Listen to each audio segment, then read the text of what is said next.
This investigation of Planned Parenthood is based on false premises, one after another after another. It's time to stop wasting time, get on with meaningful work, and stop picking on women and trying to take their choice away. I yield back the balance of my time. The time of the gentleman has expired. We welcome our distinguished witnesses today. Do you and each of you swear that the testimony that you are about to give shall be the truth, the whole truth, and nothing but the truth, so help you God?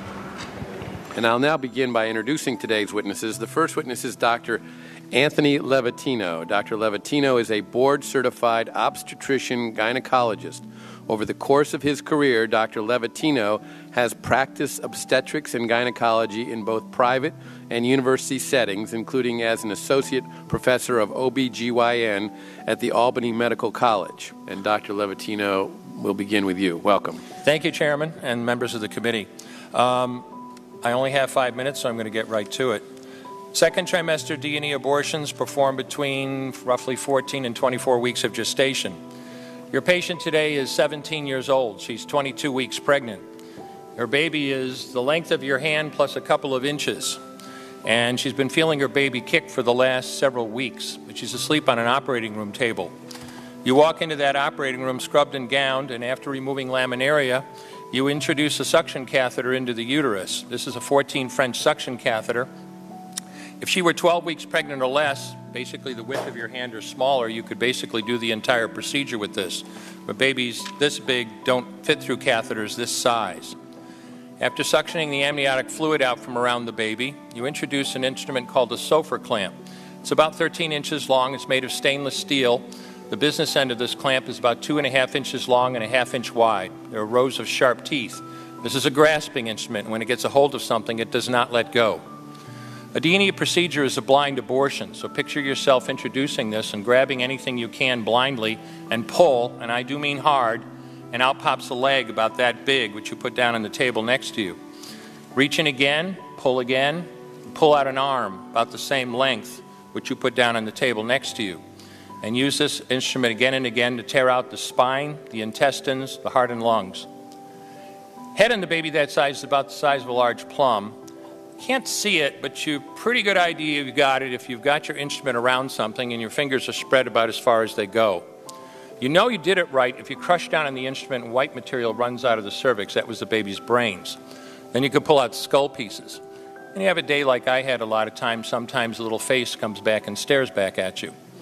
Congratulations, you just successfully performed a second trimester D&E abortion. You just affirmed her right to choose.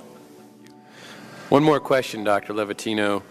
Why did you end your practice of doing abortions? I did over 1,200 abortions over a 4-year period in private practice, not counting the ones that I did during my training.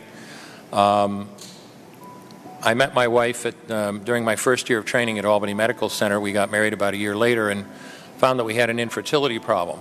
After years of failed infertility treatment and several years trying to adopt a child, we were blessed with adopting a little girl that we named Heather in August of 1978. As sometimes happens in those situations, my wife got pregnant the very next month, and we had 2 children 10 months apart. 2 months short of my daughter Heather's 6th birthday, she was killed in an auto accident and literally died in her arms in the back of an ambulance. Anyone who has children might think they have some idea of what that feels like, but unless you've been through it yourself, you have no idea whatsoever. I know people find it hard to believe, but what do you do after disaster? You bury your child and then you go back to your life. And I don't remember exactly how long it was after my daughter died that I showed up at Albany Medical Center OR number 9 to perform my first second trimester D&E abortion. I wasn't thinking of it as anything special. This was routine to me.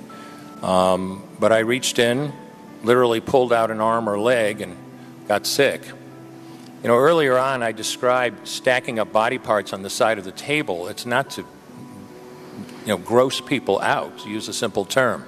When you do an abortion, you need to keep inventory. You have to make sure you get 2 arms and 2 legs and all the pieces. If you don't, your patient's going to come back infected, bleeding, or dead. So I soldiered on and finished that abortion. And I know it sounds, as I said, hard for people to believe, but I'm telling you straight up my experience. You know, after over 1,200 abortions, first and second trimester up to 24 weeks and all the rest of it, and being very dedicated to it, for the first time in my life I really looked. I really looked at that pile of body parts on the side of the table. And I didn't see her wonderful right to choose, and I didn't see all the money I just made. All I could see was somebody's son or daughter. And I stopped doing late-term abortions after that, and several months later stopped doing all abortions. Thank you.